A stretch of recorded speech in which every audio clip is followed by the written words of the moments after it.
नमस्कार मित्रों, web coaching classes के इस यूट्यूब चैनल पर एक बार पुनः आपका स्वागत है। आज की इस क्लास में हम भारतीय संविधान की अनुसूचियों के बारे में चर्चा करेंगे। जहां तक मैं पिछली क्लास की बात करूं तो उसमें हमने भारतीय संवैधानिक विकास के पार्ट 4 पूर्ण कर लिए हैं और इसके साथ साथ भारतीय संविधान सभा जिसके बारे में भी हमने 2 क्लासों को ऑर्गेनाइज कर लिया है।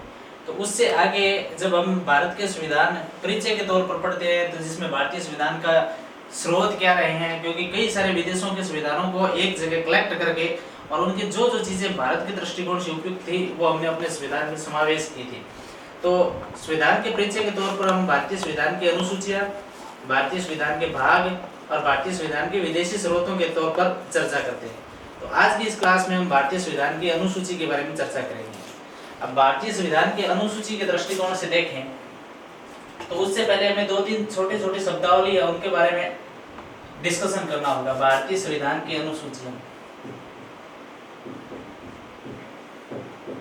और अनुसूची से संबंधित बहुत सारे क्वेश्चंस बनते हैं और बहुत सारे प्रश्न हैं वो पुटअप भी किए जाते हैं हर एक प्रकार के कॉम्पिटिटिव एग्जाम में, चाहे वो स्टेट लेवल का कोई भी कॉम्पिटिटिव एग्जाम हो या फिर सेंट्रल लेवल की कोई वैकेंसी हो। तो क्योंकि अनुसूची जो है उन अनुसूचियों के अंदर अलग अलग विषय रखे गए हैं और उन विषयों से संबंधित एनालिटिकल व फैक्चुअल टाइप दोनों प्रकार के क्वेश्चन पुटअप किए जाते हैं, पूछे जाते हैं। तो भारतीय संविधान की अनुसूची कुल अगर अनुसूचियों की बात करें तो 12 है, यद्यपि मौलिक रूप से भारतीय संविधान में 12 अनुसूचियां नहीं थी। मूल रूप से भारतीय संविधान में अनुसूचियों की संख्या 8 थी, जिसको बाद जो जो हमारे जनप्रतिनिधियों को जरूरत महसूस हुई, देश ने इस चीज की जरूरत महसूस की, उसी के आधार पर इनकी संख्या है वो 12 तक विस्तृत की गई है। हम यूं कह सकते हैं 4 अनुसूचियों को संविधान के लागू होने के बाद में आज तक की जो यात्रा है उस दौरान जोड़ा गया है। अब जब अनुसूचियों से संबंधित चर्चा करेंगे इससे पहले हमें यह समझने की आवश्यकता है कि अनुसूची है क्या। ये कंफर्म है, एक तरीके का डेटा है कि अनुसूचियों की संख्या भारतीय संविधान में 8 थी जो वर्तमान में 12 है, लेकिन इसकी पृष्ठभूमि में जब हम जाएं तो हमारे लिए ये इम्पोर्टेंट हो जाता है कि भाई अनुसूची कहते किसे हैं। और दूसरी बात, अगर अनुसूची एक अर्थ स्पष्ट हो जाए तो इससे लगभग इसके इर्द गिर्द जो रहने वाले शब्द हैं जिसे भाग भी कहा जाता है और अनुच्छेद, तो फिर अनुच्छेद, भाग और अनुसूची का तुलनात्मक अध्ययन आवश्यक हो जाता है। अर्थात अनुसूची, अनुच्छेद और भाग में क्या अंतर है। तो यहाँ हम सबसे पहले जो है वो भारतीय संविधान के भाग, अनुच्छेद व अनुसूची के बारे में चर्चा करेंगे।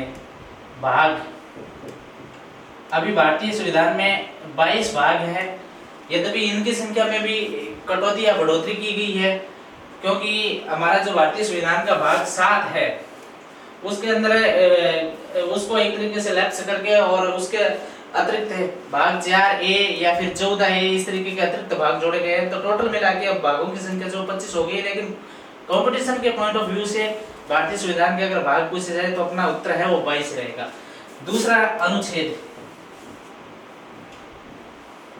अब मूल रूप से 395 अनुच्छेद है। अगर आज की बात करें तो हमारे संविधान को बहुत ज्यादा विस्तृत किया गया है, क्योंकि हम 103 संविधान संशोधन कर चुके हैं और उन संविधान संशोधन में ये तय है कि इसमें बहुत सारे नए अनुच्छेद जोड़े गए हैं, तो जिनकी संख्या जाएगी 460 या 465, मतलब ये एक आंकड़ा है, एक्यूरेट इसमें कुछ भी नहीं है, कि लगभग 465 के आसपास अनुच्छेदों की संख्या होगी। और अनुसूची जो है वो 12 है। तो भाग और अनुच्छेद और अनुसूची में अंतर क्या होता है या अनुसूची क्या है, इसके बारे में जानने के लिए देखिए हम एक उदाहरण देते हैं किसी बुक का, कि जब हम कोई भी पुस्तक खोलते हैं तो उसका प्रारंभिक पेज जब खोलते हैं तो वहां हमें सारणी मिलती है या एनेक्सर मिलती है, तो उसके अंतर्गत हम पढ़ते हैं चैप्टर और यहाँ लिखा जाता है पेज नंबर। देखिए यहाँ हम लोग भाग और अनुच्छेद के बारे में पढ़ रहे हैं कि भाग और अनुच्छेद क्या है। तो जिस तरीके से एक किताब का हमने उदाहरण दिया और उसके प्रारंभिक पेज को जब हमने खोला तो उसमें एक जगह लिखा हुआ था चैप्टर और दूसरी जगह लिखा हुआ था पेज। अब जैसे मान लीजिए चैप्टर 1 है और चैप्टर 1 में लेके और 1 से लेके 17 नंबर पेज तक वो जो सारी डिटेल है वो चैप्टर नंबर 1 से संबंधित है। चैप्टर 2 इसमें मान लीजिए हम ये कहें कि 18 से लेके और 51 तक जो पृष्ठ संख्या है उन पर चैप्टर 2 की जो सूचनाएं हैं वो संकलित की गई है। तो इस तरीके से ये जो चीजें हैं या मतलब चैप्टर जो है वो इस संविधान के भाग है। यहाँ चैप्टर कह दिया, संविधान में उसको भाग के रूप में निरूपित किया गया है कि जिस तरीके से अब सबसे पहले हमने ले लिया, जैसे मान लीजिए भारतीय संघ राज्य क्षेत्र की बात ले ली तो उसमें 1 से 4 अनुच्छेद है। नागरिकता दूसरा जैसे चैप्टर ले लिया या दूसरा भाग ले लिया तो उसमें 5 से लेके 11 है। मौलिक अधिकार या मूल अधिकार ले लिए तो उसमें 12 से लेके 36 तक है। तो ये जो 12 से लेके 35 तक ये जो चीजें हैं, ये 1 से लेके 17, ये यहाँ जो पेज नंबर के रूप में हमने ये चीजें नोट की है, तो उसी तरीके से ये भारतीय संविधान के अनुच्छेद है। मतलब भाग पहले में इतने अनुच्छेद है, दूसरे में यहाँ से यहाँ तक, तीसरे में यहाँ से यहाँ तक। तो ये चीज तो होगी भाग और अनुच्छेद को लेके। लेकिन अपना जो मौलिक विषय है अनुसूची, वो अभी भी बचा हुआ है। तो अनुसूची का मतलब है, जैसे मान लीजिए हमने 1 से लेके 17 नंबर पेज तक एक चैप्टर पढ़ लिया और उसमें पेज नंबर 3 और पेज नंबर 7 पर कोई 2 सारणी है, लेकिन उन सारणी का या फिर वहां कोई पाई चार्ट बना हुआ है, यहाँ पे वहां कोई ग्राफ बना हुआ है। अब इस प्रकार की चीजों का वहां कोई जिक्र नहीं किया गया, क्योंकि वो जब हमने चैप्टर शुरुआत के अंदर पढ़े या पेज संख्या पढ़ी तो शुरुआत के अंदर हमें ये सूचना नहीं मिली कि इसमें कितने नंबर पेज पर सारणी आएगी, क्या आएगी। तो इनका जो उल्लेख है वो एकदम लास्ट में किया जाता है और वहां लिखा जाता है संलग्न। और ये जो संलग्न है वही हमारे संविधान की अनुसूची है। अर्थात संविधान के जो प्रारंभिक स्तर पर लिखे गई जो चीजें हैं, जिनको भागों में डिवाइड किया गया है और जिनकी संख्या 22 है, उन्हें भाग कहते हैं। ये जो 22 भाग है वो संबंधित उनसे संबंधित अनुच्छेद कि 1 से लेकर 4 तक है, 5 से लेकर 11 तक है। तो ये जो संख्या है इन्हें अनुच्छेद कहा जाता है। और अंतिम जगह जो कुछ अनेक्सर या संलग्न चीजें हैं, या हम ये कह सकते हैं कि जो भाग में और अनुच्छेद में नहीं लिखी हुई वो चीजें हैं, वो हमारे भारतीय संविधान की अनुसूची है। अगर हम भारतीय संविधान की अनुसूचियों की संख्या की बात करें तो जब भारतीय संविधान लागू हुआ था अर्थात 26 जनवरी 1950 को अनुसूचियों की संख्या 8 थी। और जैसे जैसे देश को जरूरत पड़ी इनकी संख्या में विस्तार दिया गया। 9वीं अनुसूची है भू सुधार के लिए प्रथम संविधान संशोधन में जोड़ी गई। उसके बाद में दल बदल से लेके 10वीं अनुसूची है। फिर हमें ये जो पीवी नरसिम्हा राव की सरकार की बात करें तो उस दौरान 11वीं और 12वीं अनुसूची जोड़ी गई। तो आज तक अगर हम बात करें तो भारतीय संविधान में कुल 12 अनुसूची है। अब ये अनुसूचियों से संबंधित प्रश्न और अनुसूचियों से संबंधित विषय जो है जिनके अभी हम विस्तार से चर्चा करेंगे। तो शायद आप ये बात तो कंफर्म कर ही चुके हैं कि संविधान में मौलिक रूप से 8 अनुसूचियां थी और वर्तमान में जो अनुसूची है उनकी संख्या 12 हो चुकी है। तो हम अगर इसकी पहली अनुसूची की बात करें, पहली अनुसूची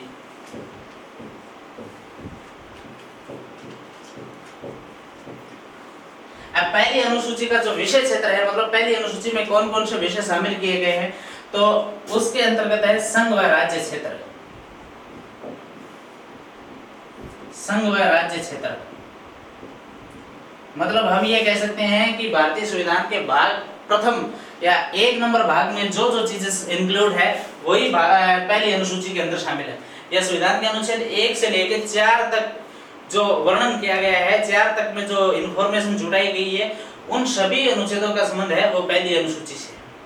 अब देखिए संविधान में ये लिखा गया है कि भारत कई राज्यों का संघ होगा और उन राज्यों का निर्माण करना, उन राज्यों की सीमाओं में परिवर्तन करना, उनके नाम परिवर्तन करना, सीमाओं को कम या ज्यादा करना, ये सारे के सारे अधिकार है वो संसद को हैं। लेकिन उस अनुच्छेद के अंदर या हम संविधान के अनुच्छेद 1 और 3 में ये बात नहीं लिखी हुई कि भारत में कुल राज्यों की संख्या होगी कितनी। अगर हम बात करें आज के दिन की तो भारत में 28 राज्य हैं और 8 केंद्र शासित प्रदेश हैं। तो ये जो चीजें हैं ये सारी की सारी पहली अनुसूची में लिखी गई है। संविधान के अनुच्छेद में इन चीजों का जिक्र नहीं है। अनुच्छेद में केवल ये जिक्र किया गया है कि राज्यों का निर्माण संसद करेगी कैसे, या केंद्र सरकार है वो राज्यों का निर्माण करेगी कैसे। लेकिन कितने राज्य होंगे, कितने केंद्र शासित प्रदेश होंगे, इन सारी चीजों का वर्णन है वो संविधान की पहली अनुसूची में किया गया है। अब अगर ये प्रश्न इस तरीके से आ जाए कि संघ राज्य क्षेत्रों का वर्णन संविधान की कौन सी अनुसूची में है, तो डायरेक्ट स्वाभाविक सी बात है उसका उत्तर होगा प्रथम अनुसूची। या फिर हम ये अनुसूची के दृष्टिकोण से ये प्रश्न पूछा जाए कि किसी भी राज्य का निर्माण करना, सीमा में परिवर्तन करना या सीमा में कटौती बढ़ोतरी करने का संबंध कौन सी अनुसूची से है, तो उसका उत्तर भी होगा पहली अनुसूची। मिलान करने वाले भी प्रश्न पूछे जा सकते हैं। तो पहली अनुसूची का जो संबंध है वह संघ व राज्य से दर्शे। संघ का मतलब अखिल भारतीय संघ, जो अपना पूरा राष्ट्र उससे, और राज्य जो इसके अंदर इकाइयां विभाजित की है हमने, 28 स्टेट्स बनाए हैं, 8 यूनियन टेरिटरीज जो बनाई है, जिसके अंतर्गत संघ शासित प्रदेश या केंद्र शासित प्रदेश कहते हैं। तो उन सभी को संविधान की पहली अनुसूची में शामिल किया गया है। दूसरी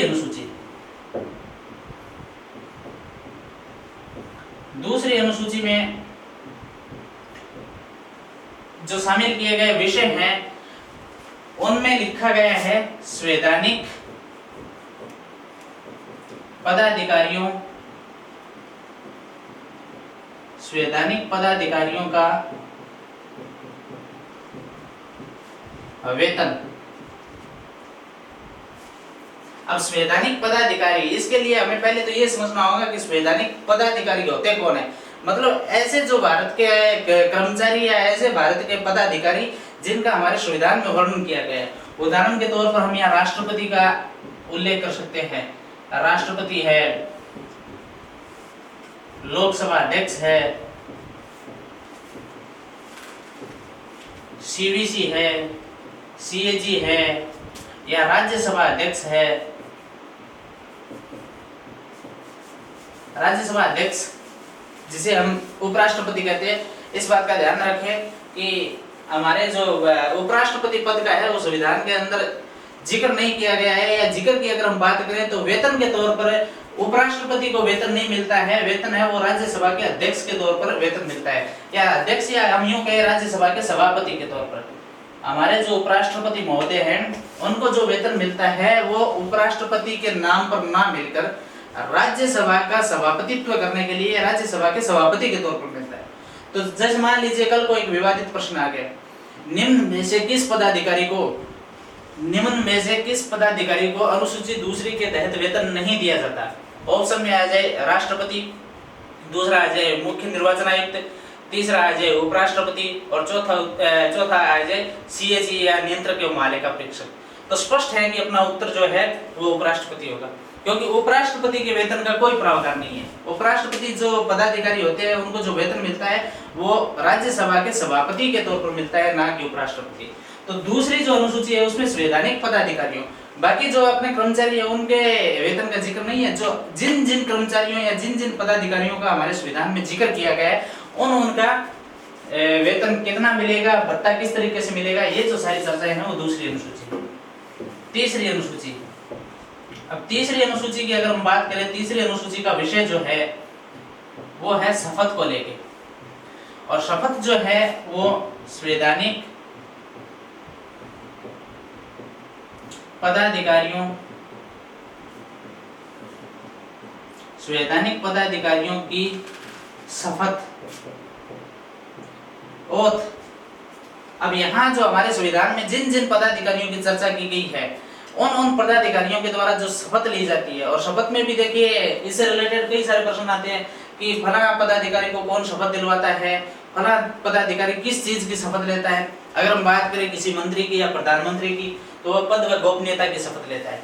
अगर हम बात करें राष्ट्रपति या उपराष्ट्रपति की तो वह पद व गोपनीयता के बजाय वह संविधान के संरक्षण की शपथ लेता है। तो ये जो चीजें हैं इनका जो प्रावधान है वो हमारे संविधान की तीसरी अनुसूची में किया गया है। लेकिन यहाँ अपवाद है, और अपवाद ये है कि राष्ट्रपति, उपराष्ट्रपति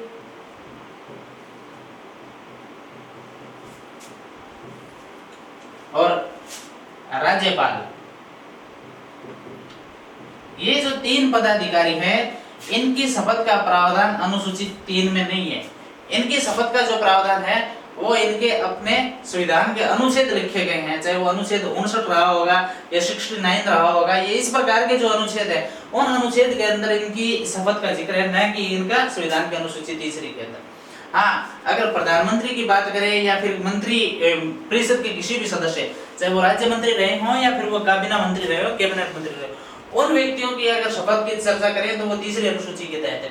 या फिर सुप्रीम कोर्ट के न्यायाधीश है या फिर हाई कोर्ट के जो जज होते हैं वो जो शपथ लेते हैं वो तीसरी अनुसूची के तहत लेते हैं। इसमें ये अपवाद है और इससे रिलेटेड प्रश्न बहुत बार पूछा जाता है, क्योंकि राजनीति का एक नियम होता है, जहां जहां विवाद है वहां से प्रश्न पूछे जाते हैं।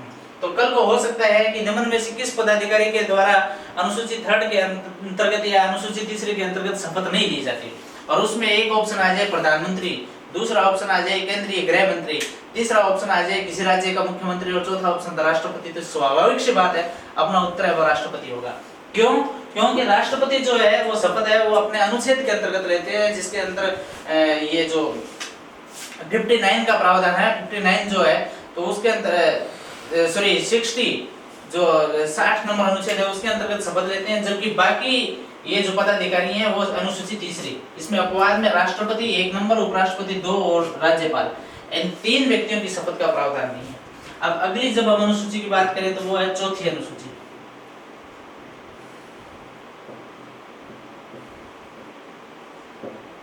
और चौथी जो अनुसूची है वो है राज्यसभा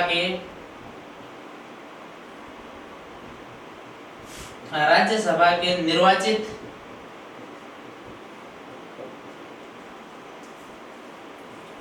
प्रतिनिधियों, राज्यसभा के निर्वाचित प्रतिनिधियों के संबंध में। अब देखिए यहाँ अगर हमें संसद की बात करें तो संसद में 2 हाउस होते हैं, एक का नाम राज्यसभा है और एक का नाम लोकसभा है। यहाँ हम लोकसभा की चर्चा नहीं कर रहे, राज्यसभा की अगर बात करें तो वहां उसमें 250 सदस्यों का प्रावधान है, लेकिन अभी हाल फिलहाल जो है वो 245 सदस्य है। अब 245 सदस्य हैं, 245 में 233 का चुनाव किया जाता है और 12 सदस्य है वो राज्यपाल के द्वारा मनोनीत किए जाते हैं। अब ये जो राज्यपाल के द्वारा मनोनीत किए जाते हैं तो इन टोटल की संख्या मिला के है ये 245 होती है।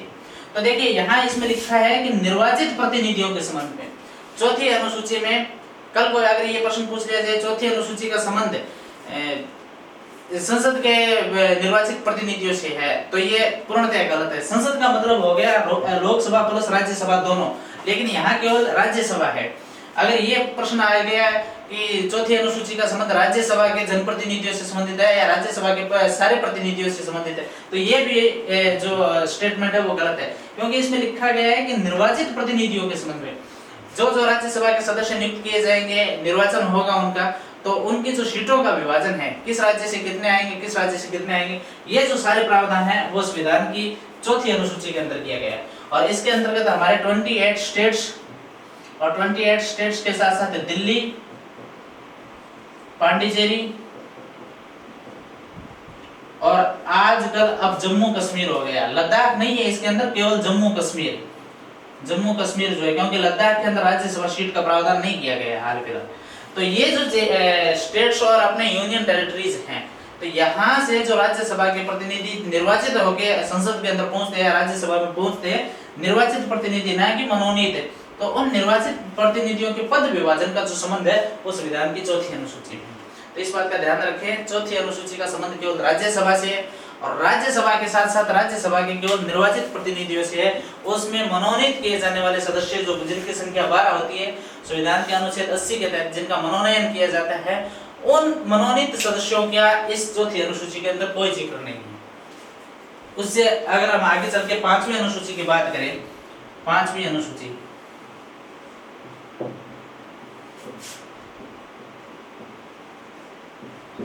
तो 5वीं अनुसूची जो है वो देश के जो टीएसपी एरिया है, हम ये कहें कि अनुसूचित क्षेत्र हैं, यहाँ कई बार अनुसूचित जाति और जनजाति का रेफरेंस ले लिया जाता है, जो कि फैक्ट गलत है। अनुसूचित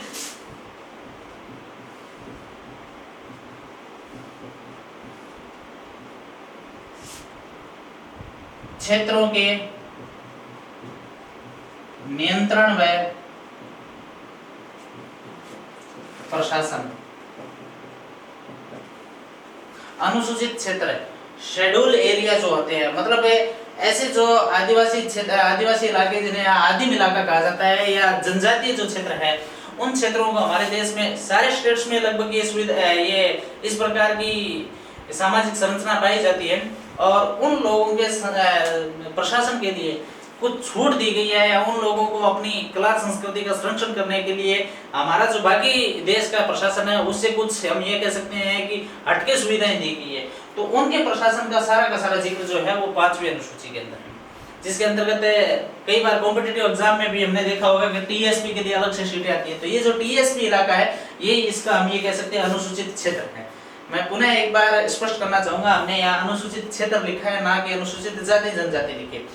एससी और एसटी अलग चीज है, यहाँ हम एसए शेड्यूल्ड एरिया जो है उसके बारे में चर्चा कर रहे हैं। तो उनका नियंत्रण किस तरीके से होगा, उनका प्रशासन किस तरीके से होगा। फॉर एग्जाम्पल, जैसे अगर हम यहाँ अपने शेष भारत की बात करें तो जमीन का मालिकाना हक अगर किसी व्यक्ति के पास है और उस जमीन में 1 फीट के नीचे से अगर कोई भी चीज मिल जाती है तो वो सारी की सारी सरकार की होती है। कहने का मतलब खनिज संपदा जो है वो राज्य सरकार केंद्र सरकार के पास होती है, उस पर हमारा कोई हक नहीं होता। लेकिन यही जो प्रावधान है वो अनुसूचित क्षेत्रों में लागू नहीं होता। जैसे हम मेघालय की बात करें तो मेघालय के अंदर लोग जो है वो कोयला खोदते हैं, मतलब निजी तौर पर कोयला खोदते हैं, जबकि ये सुविधा है वहाँ के राज्य सरकार के पास होनी चाहिए थी। तो ये इस प्रकार का जो प्रावधान किया गया उन लोगों के जीवन स्तर को थोड़ा अप करने के लिए, तो ये जो 5वीं अनुसूची के अंतर्गत किया गया है, मतलब उन पर किस तरीके से नियंत्रण करना है, उनका प्रशासन कैसे चलाया जाएगा। एक वहाँ पंचायती राज सिस्टम लागू नहीं होता, पंचायती राज की जगह वहाँ एक पैसा नाम का अधिनियम है, तो उस अधिनियम को लागू किया गया है, या उन लोगों को अपने विवाह शादियों से संबंधित नियम बनाने की छूट दी गई है।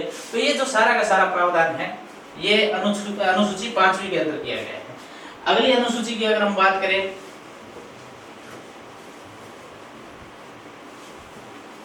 तो वो है 6ठी अनुसूची, और 5वीं और 6ठी अनुसूची का संबंध एक सा ही है।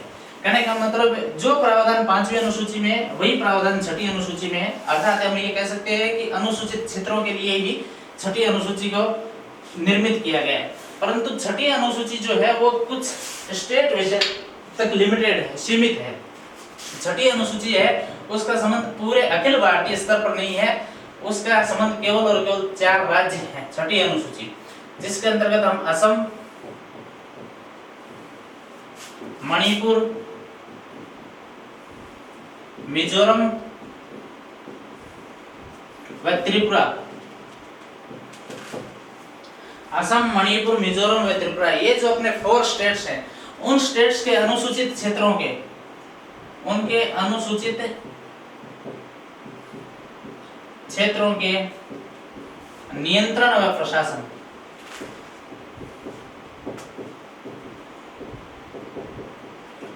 का प्रावधान है वो 6ठी अनुसूची में किया गया है। अर्थात जो 5वीं अनुसूची पूरे देश में विस्तृत थी उसकी जगह 6ठी अनुसूची का जो विस्तार है वो केवल और केवल 4 स्टेट्स के अंदर किया गया है। तो 6ठी अनुसूची के अंदर ये प्रावधान किया गया है कि असम, मणिपुर, मिजोरम और त्रिपुरा के जो अनुसूचित क्षेत्र है, अर्थात उस राज्य में बसने वाले सारे लोग नहीं, केवल अनुसूचित क्षेत्रों के जो आदिवासी लोग हैं उन लोगों का प्रशासन है, उन लोगों पर नियंत्रण है, किस तरीके से उनको संचालित किया जाएगा, क्या क्या सुविधाएं उनको हमारे भारत के अन्य लोगों की तुलना में अतिरिक्त मिलेगी, ये जो सारा प्रावधान है वो 6ठी अनुसूची के अंदर किया गया है। 7वीं अनुसूची, और 7वीं अनुसूची जो है वो संघवाद का एक प्रारूप है। 7वीं अनुसूची की बात करें तो देखिए इसके अंदर 3 सूचियां बनाई गई है, या हम कह सकते हैं संघवाद शासन प्रणाली। सारा का सारा जो पावर है वो देश को नहीं देके स्टेट्स को भी दिया गया है, यूनियन टेरिटरीज को दिया गया है। इसे हम केंद्रीयकरण के बजाय विकेंद्रीयकरण कह सकते हैं। अर्थात जो पावर है वो एक जगह केंद्रित नहीं होके और उसका क्या किया गया, प्रसार किया गया, उसको फैलाया गया है। और इसके अंतर्गत 3 सूचियां हैं, एक संघ सूची, एक राज्य सूची,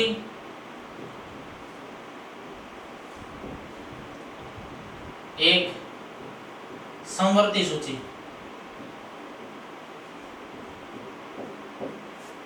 अब संघ सूची है उसमें जब संविधान निर्माण किया गया उस दौरान 97 विषय थे, 97 विषय थे, जिनकी संख्या अब बढ़ के 100 हो गई है। और संघ सूची के जो सारे विषय हैं उन पर कानून बनाने का अधिकार केवल और केवल भारत सरकार का, चाहे वो नागरिकता हो, विदेशी संबंध हो, संचार की बात करें, भारतीय रेलवे हो, बैंकिंग हो, बीमा हो, अंतरिक्ष हो, या फिर ये हम कह सकते हैं किसी राज्य का गठन करने या उसका सीमा में परिवर्तन करने, ये इससे संबंधित जो मुद्दे होते हैं तो उन सारे मुद्दों पर कानून बनाने का अधिकार है वो केंद्र सरकार को होता है।